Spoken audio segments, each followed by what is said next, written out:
सुगीता कर्तव्य किम अन्य शास्त्र विस्त्र य स्वयं पद्मनाभस्य मुखपद्मादि विनिसृता। अथ प्रथमोऽध्याय अर्जुन विषाद योगः।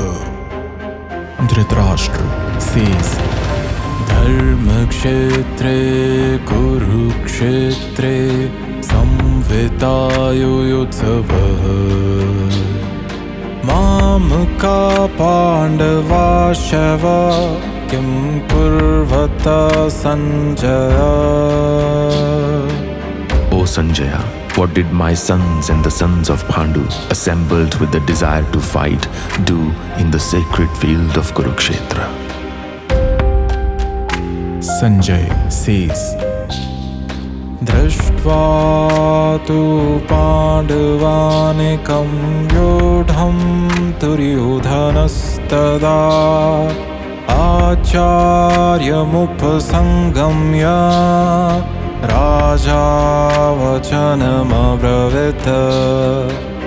O king, seeing the mighty Pandava army lined up, Duryodhana, the prince, approached his teacher Dronacharya and spoke these words.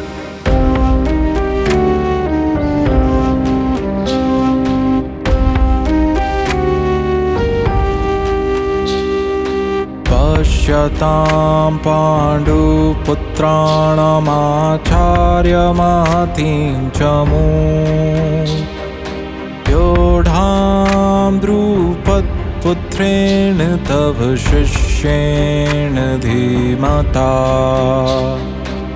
O teacher, behold the vast army of the sons of Pandu, arrayed so skillfully by your own disciple, the wise son of Drupada.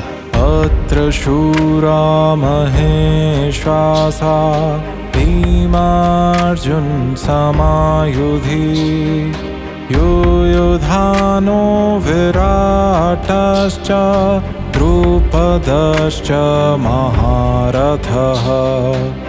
Their ranks boast powerful archers like Yuyudhana, Virata and Drupada, who are no less than Bhima and Arjuna in skills. धृष्टकेतुश्चेकितानः काशीराजस्य वीर्यवान् पुरुजित् कुन्तिभोजश्च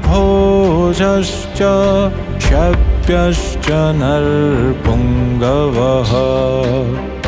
Besides, such accomplished heroes as Drishtaketu, Chekitan, the valiant king of Kashi, Purujit, Kunti Bhoj, and Shaibya, the best of men, are also present. युधामन्युश्च विक्रान्ता उत्तमौजाश्च वीर्यवान् सौभद्रो द्रौपदेयाश्च सर्व एव महारथाः। Their forces further include brave warriors like Yuddhamanyu, Uttamanujus, Arjuna's son Abhimanyu, and Draupadi's sons.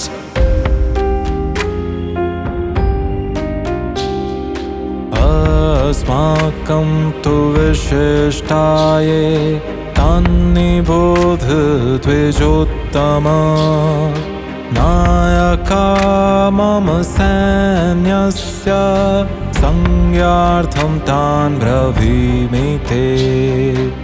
Learn about our army's principal generals too, O best of Brahmins, who are uniquely qualified to lead. I now recount unto you. भवान् भीष्मश्च कर्णश्च कृपाश्च समितिञ्जयः अश्वत्थामा विकर्णश्च सोमदत्ते स्थितः च। Among them are yourself, Bhishma, Karna, Kripa, Ashwathama, Vikarna, and Bhurishrava, ever victorious in battle. अन्ये च बहवः शूरा मदर्थे त्यक्तजीविताः नानाशस्त्रप्रहरिणः सर्वे युद्धविशारदाः।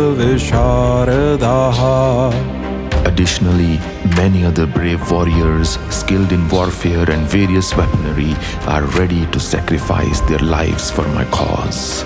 अपर्याप्तं तदस्माकं बलं भीष्माभिरक्षितं पर्याप्तं त्वद्मे तेषां बलं भीमाभिरक्षितम्.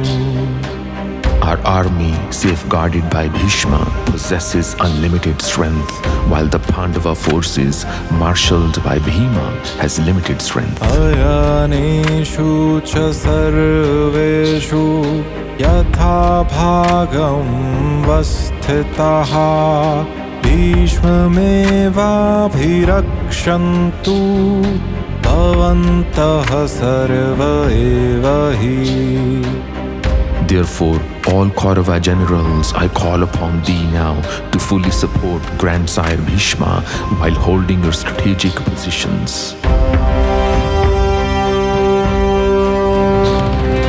Tasya sanjannayana harsham guru vruddhah pitamahah सिंहनादं विन्द्योच्चैः शङ्खं दध्मो प्रतापवान्. Then to cheer the anxious Duryodhana, the magnificent patriarch Bhishma rode like a lion, loudly blowing his conch. ततः शङ्खाश्च भैर्यश्च पर्णवानकगोमुखाः सहसैवाभ्यहन्यन्त सशब्दस्तु मूलोऽभवत्. Then conches, drums, bugles, trumpets, and horns suddenly blared, creating an overwhelming sound.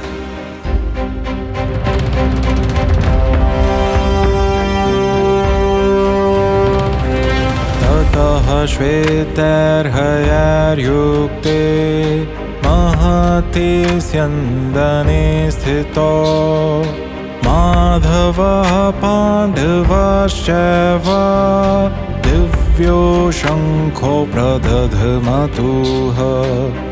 From the Pandava army, seated in a glorious white horsed chariot, Krishna and Arjuna blew their divine conches. पाञ्चजन्यं ऋषिकेशो देवदत्तं धनञ्जयः पौण्ड्रं दद्मौ महाशङ्खं भीमकर्मावृकोदरः. Rishikesh blew his conch Panchajanya, Arjuna blew the Devadatta, and the mighty Bhima sounded his Pandra. अनन्तविजयं राजा कुन्ती पुत्रो युधिष्ठिरः नकुलः सहदेवश्च सुघोषमणिपुष्पकौ. King Yudhishthira blew the Ananta Vijaya, while Nakula and Sahadeva blew the Sughosha and Manipushpaka respectively. काश्यश्च परमेश्वासः शिखण्डी च महारथः धृष्टद्युम्नो विराटश्च सात्यकिश्च पराजितः. The excellent archer and king of Kashi, the great warrior Shikhandi, Drishtadumna, Virata, and the unconquerable Satyaki all blew their conches. Drupado Draupadeyascha Sarvashah Prithvipate Saubhadrascha Mahabahu Shankhan Tadhamu Prithak Prithak. Drupada, the 5 sons of Draupadi, and the strong and armed Abhimanyu also blew their conches.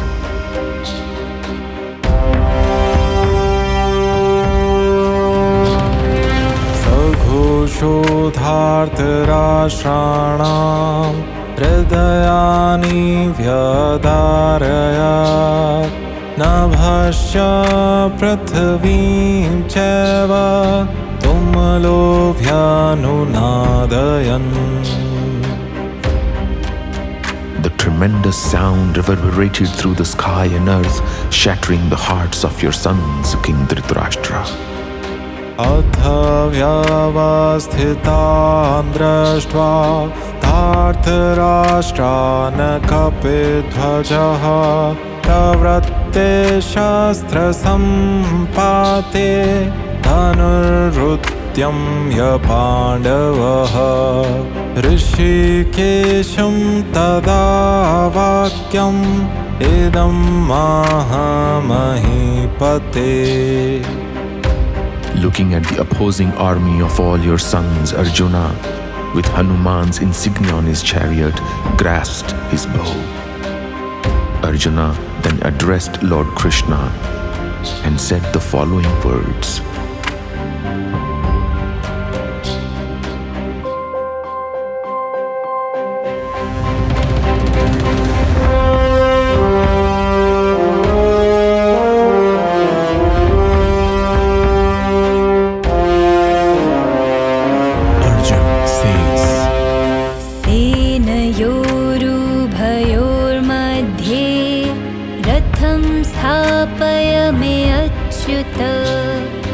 यावदेतान्निरीक्षेऽहं योद्धुकामानवस्थितान् कैर्मया सह योद्धव्यम् अस्मिन् रणसमुद्यमे.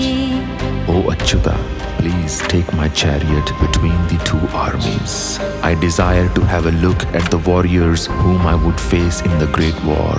योत्स्यमानान् वेक्षेऽहं य एतेऽत्र समागताः धार्तराष्ट्रस्य दुर्बुद्धे युद्धे प्रियचिकीर्षवः. I wish to see the ones who have come to fight for the misguided son of Dhritarashtra, those who seek to please him at the cost of dharma. Sanjay says, Evamukto Rishikesho Gudakeshena Bharata Senayorubhayor madhye Sthapayitva rathottamam. O Dhritarashtra, thus addressed by Gudakesh, the slayer of sleep, Krishna guided the chariot between both armies. Bhishma Drona Pramukhatah Sarvesham cha Mahikshitam Uvacha Partha Pashyetan Samvetan Kuruniti. With Bhishma, Dronacharya and the other kings being present in front of them, Krishna tells Arjuna, behold these Kurus assembled here. Tatra pashyat sthitan parthaha pitranatha pitamahan acharyan matulan bhratran putran pautran sakhim statha. Arjuna surveyed both armies, recognizing his fathers, grandfathers, teachers, uncles, brothers, cousins, sons, nephews, and friends. Shvashuran suridashava senayorubhayorapi tan samiksha sakanteyaha sarvan bandhunavasthitan कृपया पर्यावेष्टो विषेदन्निधमब्रवीत्. Arjuna, the son of Kunti, also saw all his fathers-in-law and well-wishers stationed in the armies, all arrayed for war. He was overcome with sorrow, compassion, and despair, prompting him to speak these words. Arjuna says, दृष्ट्वेमं स्वजनं कृष्ण युयुत्सुं समुपस्थितं छिदन्ति मम गात्राणि मुखं च परिशुष्यति वेपथुश्च शरीरे मे रोमहर्षश्च जायते. I see my kinsmen on the opposite side and intent on killing their own people. As I'm looking at them, I can feel my limbs weaken and my mouth getting dry. My body is trembling and I am so terrified that my hair is standing on end. गाण्डीवं स्रंसते हस्तात् त्वक्चैव परिदह्यते न च शक्नोम्यवस्थातुं भ्रमतीव च मे मनः. My Gandiva is slipping from my grasp and I can feel my skin as if singed all over. My mind is reeling in confusion and my knees are buckling. निमित्तानि च पश्यामि विपरीतानि केशव न च श्रेयोनुपश्यामि हत्वा स्वजनमाहवे. I see only ill omens, O Keshava. Killing my own seems to offer no foreseeable good. न काङ्क्षे विजयं कृष्ण न च राज्यं सुखानि च किं नो राज्येन गोविन्द किं भोगैर्जीवितेन वा. I do not desire victory, O Krishna, or the kingdom or its associated happiness. What is the meaning of these things or even life itself? येषामर्थे काङ्क्षितं नो राज्यं भोगाः सुखानि च तैमेव स्थिता युद्धे प्राणान् त्यक्त्वा धनानि च. Those for whom we long for kingdom, pleasures and joy, they now stand before us, ready to give up their very lives and riches in this war.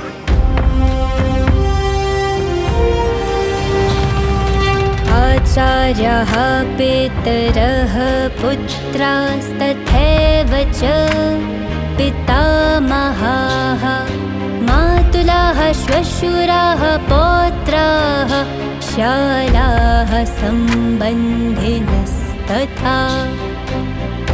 My teachers, fathers, sons, as well as grandfathers, maternal uncles and my grandnephews, fathers-in-law, grandsons, brother-in-laws and other kinsmen are all risking their lives and fortunes. एतान्न हन्तुम् इच्छामि नतोऽपि मधुसूदन अपि त्रैलोक्यराज्यस्य हेतोः किं नु मही कृते. I cannot bring myself to kill them, O Madhusudana, even if I'm attacked. Forget the earth, even if I were to gain dominion over the three worlds, it is not worth slaying my own. निहत्य धार्तराष्ट्रान्नः का प्रीतिः स्याज्जनार्दन पापमेवाश्रयेदस्मान् हत्वैतानाततायिनः. What joy would there be, O Janardana, in killing the sons of Dhritarashtra? They may be aggressors, yet sin will still cling to our hands if we slay them. तस्मान्नार्हा वयं हन्तुं धार्तराष्ट्रान् स्वबान्धवान् स्वजनं हि कथं हत्वा सुखिनः स्याम Madhava. Therefore, we are not justified in killing the sons of Dhritarashtra, our very own relatives. How could we ever be happy, O Madhava, after murdering our own people?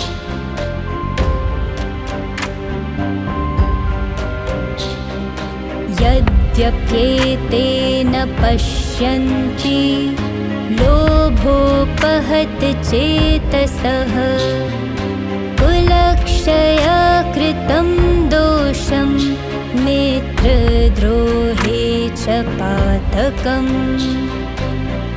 Their minds are clouded by greed, preventing them from seeing the wrong in harming relatives or betraying friends. कथं न ज्ञेयमस्माभिः पापदस्मान्निवर्तितुं कुलक्षयकृतं दोषं प्रपश्यद्भिर्जनार्दन. O Janardana, why should we not refrain from this sinful act when we clearly see the evil in destroying a family lineage?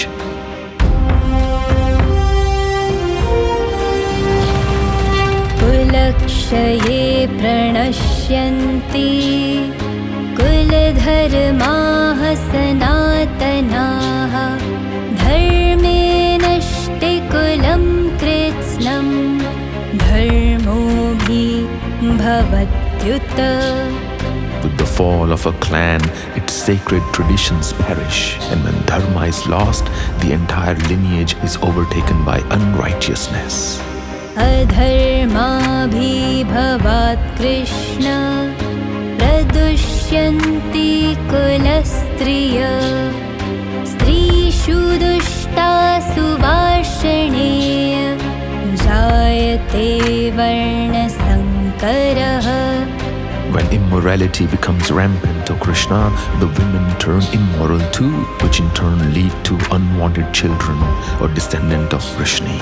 Sankaro narkayeva kulaghnanam kulasya cha patanti pitro hyesham luptapindodaka kriyaha. Such children drag the whole lineage into darkness. Ancestors fall as rituals cease. The cycle of care breaks. दोषरेतः कुलग्नानां वर्णसङ्करकारकैः उत्साद्यन्ते जातिधर्माः कुलधर्माश्च शाश्वताः. Because of those actions of those who destroy their own families and disrupt the natural order, the long-standing values of both community and household fall apart. उत्सन्नकुलधर्माणां मनुष्याणां जनार्दन नरके नियतं वासो भवतीत्यनुशुश्रुम. O Janardana, I have heard from the wise that those who let family values collapse remain trapped in darkness for a long time. अहो बत महत् पापं कर्तुं व्यवसिता वयं यद्राज्यसुखलोभेन हन्तुं स्वजनमुद्यताः. Ah, what terrible act we are about to commit. Driven by the lure of power and pleasure, we are ready to raise our weapons against our own people. यदि माम अप्रतीकारम् अशस्त्रं शस्त्रपाणयः धार्तराष्ट्रारणे हन्युत्स्तन्ने क्षेमतरं भवेत्. It would be far better for me to be killed unarmed and unresisting on this battlefield by the sons of Dhritarashtra than to strike them myself. Sanjay says, Eva muktvarjunah sankhye rathopastha upavishad visratya sasharam chapam shok samvegna manasaha. Having spoken thus, the utterly distraught Arjuna placed his bow and arrows aside and sank into the seat of his chariot, his heart weighed down with grief. Om Tat Saditi Srimad Bhagavad Gita Supnishatsu Brahma Vidyayam Yog Shastre Shri Krishnarjun Samvade Arjun Vishad Yogo Naam Prathmodhyaya